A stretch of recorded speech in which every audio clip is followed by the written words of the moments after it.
Hey, how's it going? I'm Ryan Hefner, and this is the All Play Podcast. So this week, I've been working on getting starter packs up and out.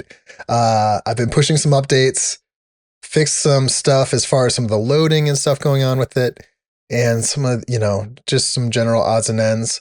But actually, the biggest thing I ended up taking on was finally writing the script and coming up with the system to basically backfill all the data that I was missing on some of the starter packs that have been captured to then offer some of these premium features. So I have basically kind of like a ticking timer right now. And my goal is that by the time that the script and the queues are done processing all the data, I want to have subscriptions live on the product. So what does that mean?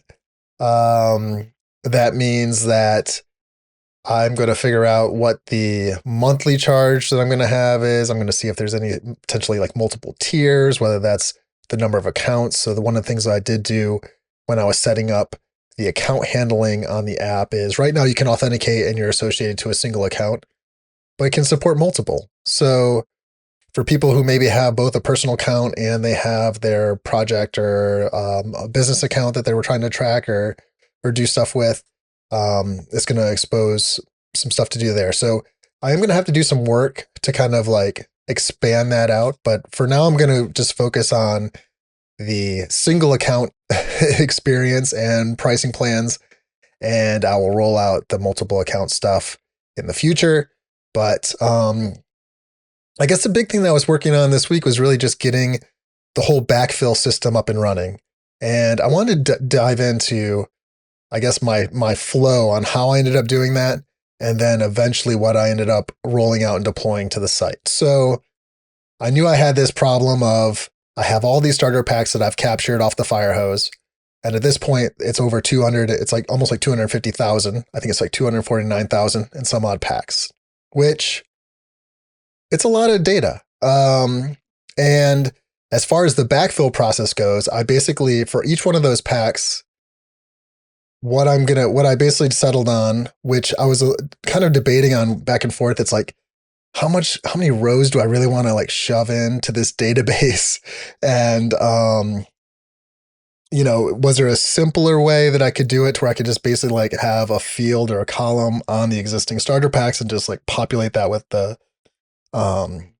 with some like Blue Sky has these basically like these DID, like document IDs. It was like, what, can I just do an array of those? I ended up not going that way because I just think it's a little limiting then for some of the feature stuff that I want to do. And I don't know. It was one of those things that I was going back and forth. I was spending way too much time on. I just dove in. I'm like, okay, who cares if it ends up blowing up the database? So be it. So far, so good. It's been the queue is running. I'll get to that. So basically, for every starter pack, it also grabs the way that Blue Sky kind of nests these things is it's a starter pack contains a list has list items, and then list items all reference an actor. And an actor is basically like your Blue Sky profile. So in order to basically get all the information that I need to offer the features that I want, for right now, I just basically have the starter pack. So I had to come up with a way of, from that starter pack, going out, getting the list, then creating the list items, and then associating those list items, and also creating, essentially, if I don't have an actor that's associated to each one of those list items, and now I have a nice clean way of going from an actor to the list items that they're in, and essentially to the list and then the starter packs that they're in. So that's the whole flow. To kind of like initially do the kind of make things work and then make things right, I just wrote a Node script that did the flow that I wanted it to do. And I set that up and I just had it to where basically I could just like fire it off via the terminal and just make sure that my series of events and the way that it was populating the database and any kind of weird assumptions that I was running into, that I had regarding how I was going to actually ingest the data and process it was going to work. So that's what I did. I wrote a quick script and I started testing stuff out. I started debugging some different things. I did realize that actually by doing this whole kind of sync backfill thing, it also allows me to kind of, there's times definitely when the Blue Sky fire hose was either down or for whatever reason my service wasn't hitting it or receiving updates from it at points in time.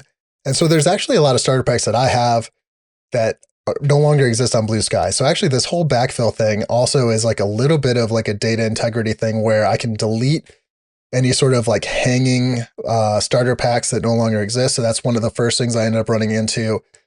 Basically ran the script. Oh, wait. Oh, that starter pack doesn't exist on Blue Sky. Okay, now I can actually just write the clean up, delete, clean up my database, kind of keep the whole system going. So that was cool. Another thing I realized that I don't quite have a fix for this yet, but I'm going to have to try to figure it out soon, is that Blue Sky, basically the way that I set up the actors is you need to have a unique DID, but also a unique handle. And actually, I need to try to figure out whether or not I'm going to retain that enforcement or not. Because what I'm realizing is that Blue Sky, I need to dig into this more. But basically, when people are changing their handle, they may or may not change the handle from one profile, but yet I'm somehow retaining an old handle to the other. So then when I try to write a new actor record, the handle and the DID are basically conflicting with unique values that are already in the database, even though those are just recently added.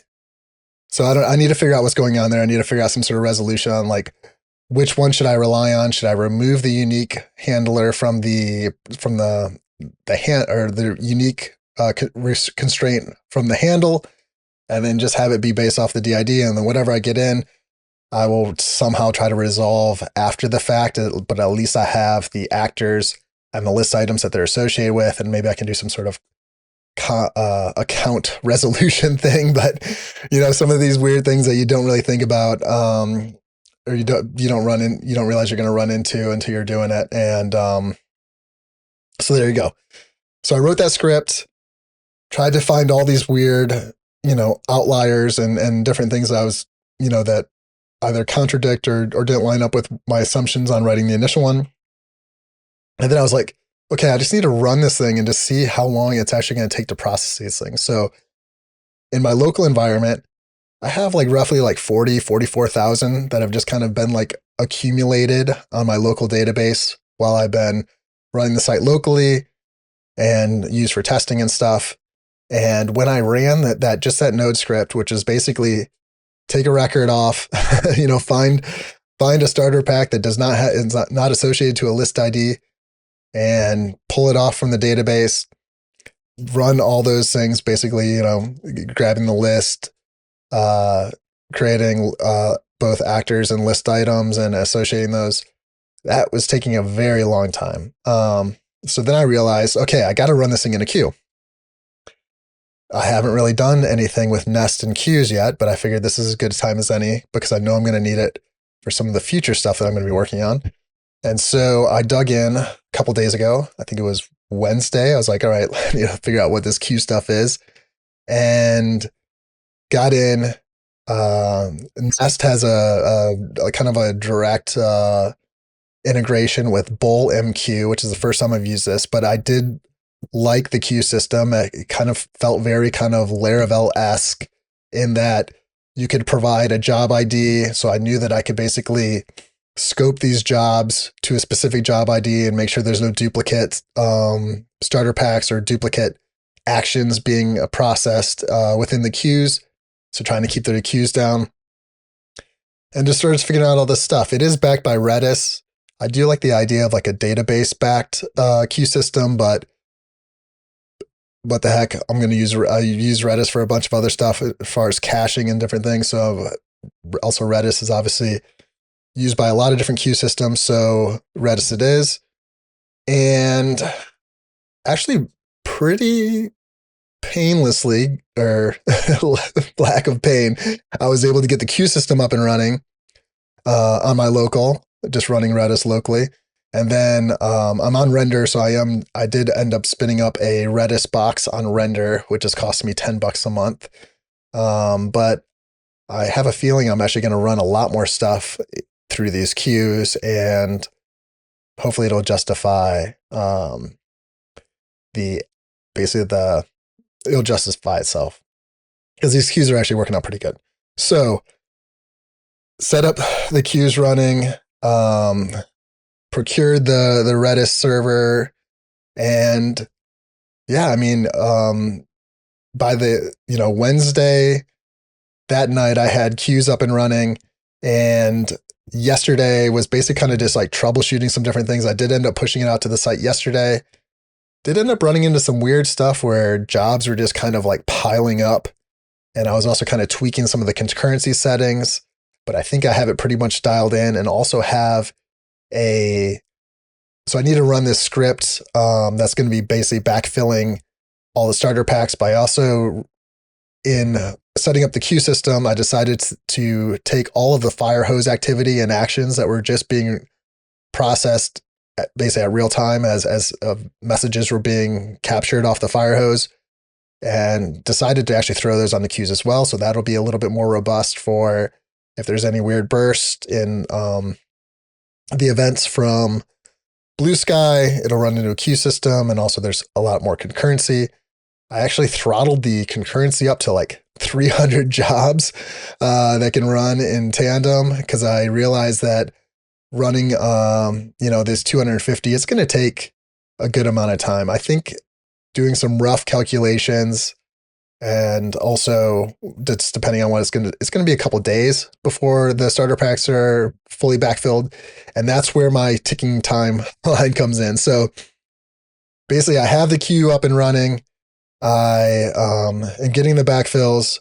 I obviously have everything working locally. So I'm going to be working on the subscriptions and basically the flow of being able to both see and then expose the starter packs that you're in on your profile, as well as add additional kind of more navigation points to the pages. So essentially, like when you're looking at a starter pack, and if that author that profile also has other starter packs, maybe having those showcased below the people that are in the starter pack, and then maybe other starter packs that they're in, as just more navigation points to kind of build up these pages, make them a little bit more differentiated from what's currently available on Blue Sky and some of these other directories or repositories of starter packs, and kind of just expand the navigation experience.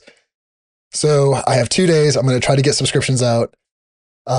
Queues are up and running, are humming along. There's still maybe a few little things I need to tweak on there, but I'm going to just try to let that thing churn, and assuming that it doesn't fall down, queues and the jobs that are kind of hanging seem to be like I have like I said, kind of like a auto cleanup thing that's just making sure that everything is, if there is something that's being funky, it's just getting pulled out so other jobs can kind of go through and be processed. And so quick little update on starter packs.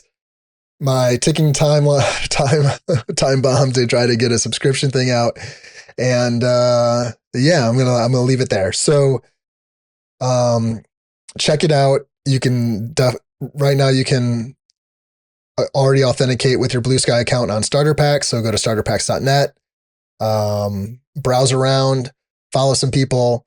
You're going to see some updates making their way to the site shortly. And I don't know. I'm looking forward to follow through on just getting this first leg of the site out, so I can start focusing on promoting it as well as tweaking it, but also using a little bit more of my time to focus on some other projects. Not to say that I'm going to be abandoning starter packs right now, but I will admit that I didn't think it was going to take till February to get this to where I'm at, but that's just the way it goes. So check it out, starterpacks.net. This is the All Play Podcast. I'm Ryan Hefner. You can check out the podcast at allplay.fm. I'm at ryanhefner.com. follow on Blue Sky at allplay.fm and at ryanhefner.com. And I'll see you next time. All right. Have a great one. Later.